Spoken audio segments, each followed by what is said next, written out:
Hello my army, कैसे हो आप सब। आई होप आप सब अच्छे होंगे। ना अगर आप सब अच्छे हो तो फटाफट से जाके कमेंट सेक्शन में थम्स अप प्रेस कर दो। अगर वीडियो अच्छी लगती है तो एक फटाफट से जाके थम्स अप प्रेस कर देना कमेंट सेक्शन के अंदर।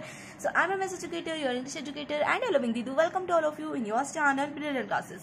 सो गाइस, जैसे कि मैंने तुम्हारे साथ में प्रॉमिस किया था कि मैं तुम्हारे लिए वीडियो लेके आऊंगी जिसके अंदर मैं तुम्हें बताऊंगी कि इंडिपेंडेंट इवेंट के क्वेश्चंस में, टोटल प्रोबेबिलिटी के क्वेश्चंस में एंड बेस थ्योरम के क्वेश्चंस में क्या सबसे बड़ा डिफरेंस होता है एंड कैसे हम पता कर सकते हैं कि क्वेश्चंस में कौन सी थ्योरम लगेगी, कौन सी प्रोबेबिलिटी लगेगी। ठीक है, तो आज हम इसी के बारे में डिस्कस करेंगे। तो पहले मैं ले लेती हूँ एक प्यारा सा एग्जांपल जिससे तुम्हें अच्छे से क्लियर हो जाएगा। ठीक है, तो जैसे कि मैंने एग्जांपल लिया, एक रूम है ना, एक रूम के अंदर एक फ्रिज है जिसके अंदर क्या है, 3 माजा बोटल्स हैं एंड 2 ड्यू बोटल्स हैं। ठीक है, उसी रूम के अंदर दूसरा फ्रिज है जिसके अंदर 6 माजा बोटल्स हैं एंड 3 ड्यू बोटल्स हैं। ठीक है, ये फ्रिज 1 है और ये फ्रिज 2 है। फ्रिज 1 को चूज करने की प्रोबेबिलिटी है 1/2 एंड फ्रिज 2 को चूज करने की प्रोबेबिलिटी है 1/2। अब तुम्हारे घर में आ गए हैं भाई गेस्ट, है ना, और उन गेस्ट ने बोला कि हमें क्या पीना है, हमें माजा पीनी है ना।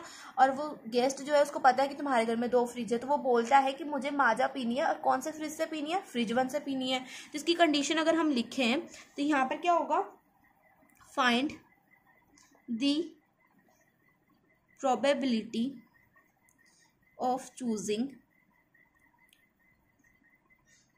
माजा फ्रॉम फ्रिज 1, है ना। ये क्या है, find the probability of choosing Maaza from A fridge 1, मतलब हमें माजा बोतल पीनी है, माजा पीनी है, माजा बोतल नहीं पीनी, माजा पीनी है। और कौन से फ्रिज से पीनी है, फ्रिज 1 से पीनी है। ये भाई उसने कंडीशन रख दी, जिसके लिए तुम क्या करोगे, पहले तुम रूम के अंदर जाओगे, फ्रिज चूज करोगे। कौन सा फ्रिज चूज करना है, फ्रिज 1 चूज करना है।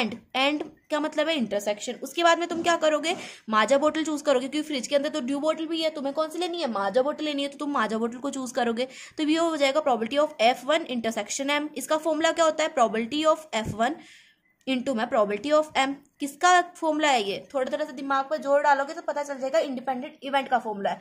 तो इंडिपेंडेंट इवेंट के क्वेश्चंस में क्या होता है, हमें गिवन होता है, हर चीज गिवन होती है, हमें पहले से बता दिया जाता है कि आपको ये चीज चूज करनी है एंड ये जो चीज है आपको उस जगह से लानी है, मतलब उस चीज में से ये चीज आपको लेके आनी है। जैसे कि यहाँ पर इसने बोल दिया कि आपको माजा बोतल चूज करनी है और कौन सा फ्रिज में से चूज करनी है, फ्रिज 1 में से चूज करनी है। तो इसकी हमें प्रोबेबिलिटी बताओ। तो हम यहाँ पे क्या करेंगे, प्रोबेबिलिटी ऑफ F1 लिखेंगे, 1/2 है फ्रिज 1 को चूज करने की प्रोबेबिलिटी, और माजा बोतल को चूज करने की प्रोबेबिलिटी क्या हो जाएगी। अगर हम फ्रिज 1 में से माजा बोतल चूज करते हैं तो फ्रिज 1 के अंदर कितनी माजा बोतल है, 3 माजा बोतल है एंड टोटल बोटल्स कितनी है फ्रिज 1 के अंदर, 3 to 5। तो 3/5 की हो जाएगी प्रोबेबिलिटी, हो जाएगी माजा बोतल को चूज करने की। ठीक है, तो इंडिपेंडेंट इवेंट्स के अंदर क्या होता है, हमें सारी कंडीशंस पहले से गिवन होती है कि आपको ये जो चीज है ये लेनी है और किस जगह से लेनी है। मतलब हमें माजा बोतल चूज करनी थी और फ्रिज 1 में से चूज करनी थी। तो ये होगी हमारी इंडिपेंडेंट इवेंट की क्वेश्चंस, है ना। तो तुम्हें क्या करना है, जो क्वेश्चंस है उनकी लैंग्वेज के ऊपर ध्यान देना है, ठीक है, कि वो कैसे लिखा हुआ है। तो यहाँ पर हमें क्या करना है, इंडिपेंडेंट इवेंट का क्वेश्चन करना है। तुम अगर 13.2 के क्वेश्चंस को उठा के देखोगे तो तुम्हें अच्छे से क्लियर हो जाएगा। वहां पर हमें क्या गिवन होता था, वहां पे या बॉल्स के क्वेश्चन होते थे या फिर कार्ड्स के क्वेश्चन होते थे। तो हमें पहले से बताया गया होता था कि आपको एक कार्ड चूज करना है एंड वो कार्ड कहाँ से चूज करना है, ब्लैक कार्ड्स में से चूज करना है। 52 पैक्स का आपके पास कार्ड है, वहां पर आपको एक कार्ड चूज करना है और वो कार्ड चूज करना है आपको ब्लैक कार्ड में से, ऐसे होता था ना। तो यहाँ पर भी क्या है, हमें माजा बोतल चूज करनी है और कहाँ से चूज करनी है, फ्रिज 1 से चूज करनी है। तो ये हो गया, है ना। अब अगर मैं सेकंड कंडीशन लूं कि तुम्हारे घर में क्या है, गेस्ट आए, है ना, और उन्होंने बोला कि हमें माजा पीनी है ना। सिंपल, बस इतना सा बोला उन्हें कि तुम्हारे घर पे कोई गेस्ट आया, उन्होंने इतना सा बोला कि हमें सिर्फ माजा पीनी है। तो इसके लिए क्या कंडीशन होगी, फाइंड प्रोबेबिलिटी ऑफ चूजिंग माजा, कि हमें क्या करना है, प्रोबेबिलिटी निकालनी है माजा बोतल चूज करने की। अब देखो, अगर मुझे यहाँ पर क्या निकालना है, प्रोबेबिलिटी ऑफ M निकालना है, माजा बोतल चूज करने की प्रोबेबिलिटी निकालनी है। तो तुम रूम के अंदर एंटर करते हो तो तुम्हारे को दिखते हैं वहां पे 2 फ्रिज। तो पहली कंडीशन तो ये हो सकती है कि तुमने माजा बोतल निकाली एंड कहाँ से निकाली, फ्रिज 1 में से निकाली। दूसरी कंडीशन हो सकती है तुमने माजा बोतल निकाली और कहाँ से निकाली, फ्रिज 2 में से निकाली। अब भाई तुम्हारे गेस्ट ने तो तुमसे ये बोल दिया ना, सिंपली, उससे तो काम से मतलब, उसने बोला मुझे माजा बोतल पीनी है, माजा पीनी है, तुम कहीं से भी लेके आओ, मुझे उससे कोई फर्क नहीं पड़ता। तो तुम रूम के अंदर गए, तुमने माजा बोतल निकाली और कहाँ से निकाली, फ्रिज 1 में से निकाली। या फिर दूसरी कंडीशन हो सकती है कि तुम रूम में गए और तुमने माजा बोतल ली और कहाँ से ली, फ्रिज 2 में से ली। तो दोनों ही कंडीशन हो सकती है। तो यहाँ पर माजा बोतल इंटरसेक्शन F1, यहाँ पर क्या हो जाएगा, पहले हम क्या करेंगे, पहले हम फ्रिज को चूज करेंगे। रूम के अंदर जाके पहले तो फ्रिज चूज करेंगे ना कि कौन सा फ्रिज में से निकालनी है। तो फ्रिज मैंने चूज किया F1 को चूज करने की प्रोबेबिलिटी थी 1/2 लिखा इनटू में फिर माजा बोतल चूज करने की, माजा चूज करने की प्रोबेबिलिटी क्या थी, 3/5 थी, तो यहाँ पर 3/5 आ जाएगा। प्लस में F2 को चूज करने की प्रोबेबिलिटी है 1/2 और माजा बोतल चूज करने की प्रोबेबिलिटी क्या हो जाएगी यहाँ पर, 6 माजा बोतल से फ्रिज 2 के अंदर एंड टोटल बोतल से 3, तो ये सॉरी टोटल बोतल से 9 है ना, तो इसकी प्रोबेबिलिटी हो जाएगी माजा बोतल चूज करने की 6/9 है ना, ये हो सकता है। तो यहाँ पर क्या किया हमने, यहाँ पर उसने इतना सा बोला तो उसने काम की बात करी थी कि मुझे तो भाई माजा पीनी है, तुम कहीं से भी लेके आओ, है ना, यहाँ पर उसने बस इतना सा बोला था। तो टोटल प्रोबेबिलिटी का ये क्वेश्चन बनता है। अब तुम बोलोगे दीदी टोटल प्रोबेबिलिटी का क्वेश्चन कैसे है, तो टोटल प्रोबेबिलिटी में क्या होता है, हमें बहुत सारी कंडीशंस होती हैं, बहुत सारी चीजें हमें गिवन होती है और वो हमसे बोलता है कि मुझे तो बस ये चीज करनी है, आप चाहे जैसे मर्जी वो करो, चाहे आप कोई, हमें एक इवेंट गिवन होता है कि हमें ये चीज चाहिए, अब वो कहीं से भी लेके आओ आप, उसे कोई फर्क नहीं पड़ता। जैसे कि अगर हम 13.3 का क्वेश्चन नंबर 1 देखें तो वहां पर क्या था, अगर आपने 13.3 की मेरी वीडियो देखी होगी क्वेश्चन नंबर 1 एंड 2 की, तो वहां पर क्या था, वहां पर हमसे वो बोल रहा था कि रेड बॉल आने की प्रोबेबिलिटी निकालो। अब उसने ये तो नहीं बोला कि आपको कहाँ से लेनी कहाँ से नहीं लेनी, उसने से बोला कि रेड बॉल आने की प्रोबेबिलिटी निकाल दो कि सेकंड बॉल क्या आई, रेड आई, है ना। तो वहां पर हमने ऐसे तो नहीं बताया उसने, जैसे कि फर्स्ट हाफ अगर आप सिचुएशन देखो तो इसने बोला कि माजा बोतल मैंने लेनी है और कहाँ से लेनी है, फ्रिज 1 से लेनी है, तो ये तो इंडिपेंडेंट इवेंट हो गया। अब उस सेकंड जो हमारी कंडीशन है उसके अंदर उसने बोला कि मुझे तो भाई माजा बोतल चाहिए, कोई सी भी फ्रिज से निकाल दो। तो यहाँ पर क्या हुआ, हमने क्या किया, माजा बोतल निकालने की प्रोबेबिलिटी निकालने के लिए हमने क्या किया, हमने दोनों कंडीशंस, दोनों इवेंट्स की कंडीशंस की जो प्रोबेबिलिटी थी उनको प्लस कर दिया। अगर यहाँ पर 3 इवेंट्स होते, तीसरा फ्रिज भी होता तो हम उसकी जो प्रोबेबिलिटी होती है ना, फ्रिज 1 की प्रोबेबिलिटी होती है और माजा बोतल चूज करने की जो प्रोबेबिलिटी होती है उसको भी ऐड कर देते। तो जो टोटल प्रोबेबिलिटी क्या होती है, उसके अंदर हम जितने भी इवेंट्स हमें गिवन होते हैं उन सभी की प्रोबेबिलिटीज को क्या कर देते हैं, ऐड कर देते हैं, ठीक है।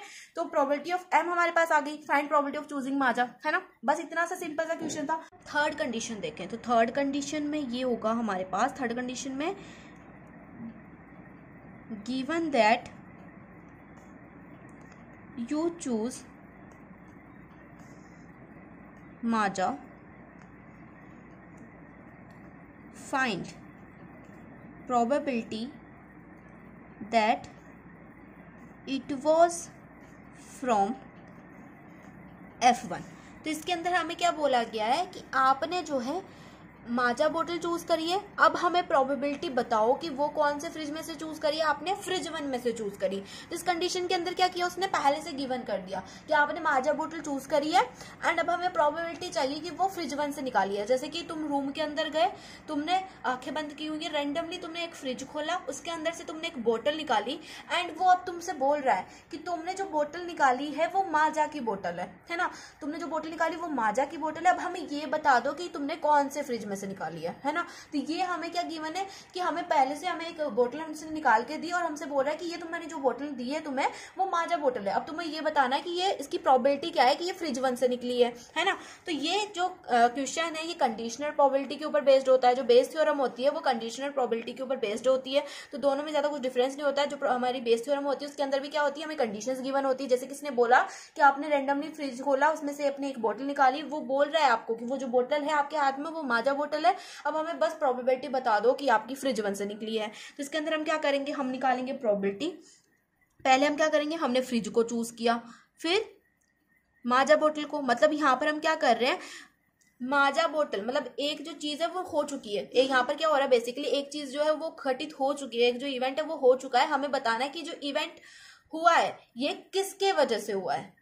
तो जैसे कि टोटली ये बेस्ड है, मैंने बोला कंडीशनल प्रोबेबिलिटी के अंदर, तो कंडीशनल प्रोबेबिलिटी में क्या होता था, हम क्या करते थे, probability of A by B निकालते थे, है ना। A बाई बी का फॉर्मूला क्या होता था, A इंटरसेक्शन B अपॉन में प्रोबेबिलिटी ऑफ B, जहां पर क्या होता था, जो हमारा जो B इवेंट है वो हो चुका होता था और हमें क्या करना होता था, प्रोबेबिलिटी ऑफ A निकालनी होती थी। मतलब एक इवेंट पहले से हो चुका है और हमें दूसरे इवेंट की क्या निकालनी है, प्रोबेबिलिटी निकालनी है। तो ये होता था हमारा कंडीशनल प्रोबेबिलिटी का क्वेश्चन। और बेस थ्योरम जो होती है वो कंडीशनल प्रोबेबिलिटी के ऊपर ही बेस्ड होती है। तो यहाँ पर probability of F1 upon F में क्या होगा, probability of F1 intersection M upon में प्रोबेबिलिटी ऑफ M, है ना। अब अगर तुम इसे ध्यान से देखोगे तो यहाँ पर क्या हो रहा है, ये जो हमारी बेस थ्योरम हो रही है, बेस जो थ्योरम है वो इंडिपेंडेंट इवेंट अपॉन में टोटल प्रोबेबिलिटी का ही क्या है, रेशियो है। इंडिपेंडेंट इवेंट में हम क्या कर रहे थे, probability of F1 intersection M निकाल रहे थे और टोटल प्रोबेबिलिटी में हम क्या निकाल रहे थे, माजा बोतल आने की प्रोबेबिलिटी। तो अगर यहाँ पर तुम क्या करो, F1 इंटरसेक्शन M कर दो तो probability of F1 intersection M क्या हो जाएगा, जैसे कि हमने पहले वाले क्वेश्चन के अंदर क्या किया था, probability of F1 intersection M, probability of F1 into में प्रोबेबिलिटी ऑफ M, है ना। और नीचे माजा बोतल आने की प्रोबेबिलिटी। पहली कंडीशन तो ये कि जो माजा बोतल है वो कहाँ से आई, वो जो है फ्रिज 1 से आई, है ना। दूसरी कंडीशन थी जो माजा बोतल है वो कहाँ से आई, वो जो है फ्रिज 2 से आई। तो ये बन गया हमारा बेस थ्योरम। बेस थ्योरम क्या होती है, टोटल प्रोबेबिलिटी अपॉन में इंडिपेंडेंट इवेंट ही होता है, ठीक है। तो यहाँ पर जो तीनों कंडीशंस हमने देख ली कि इंडिपेंडेंट इवेंट, बेस थ्योरम और टोटल प्रोबेबिलिटी में क्या डिफरेंस होता है, ये हमने अच्छे से समझ लिया एक एग्जांपल के थ्रू। वीडियो अच्छी लगे तो वीडियो को लाइक कर देना। तो मिलते हैं ऐसी न्यू वीडियोस के साथ में, तब तक के लिए बाय बाय, टेक केयर।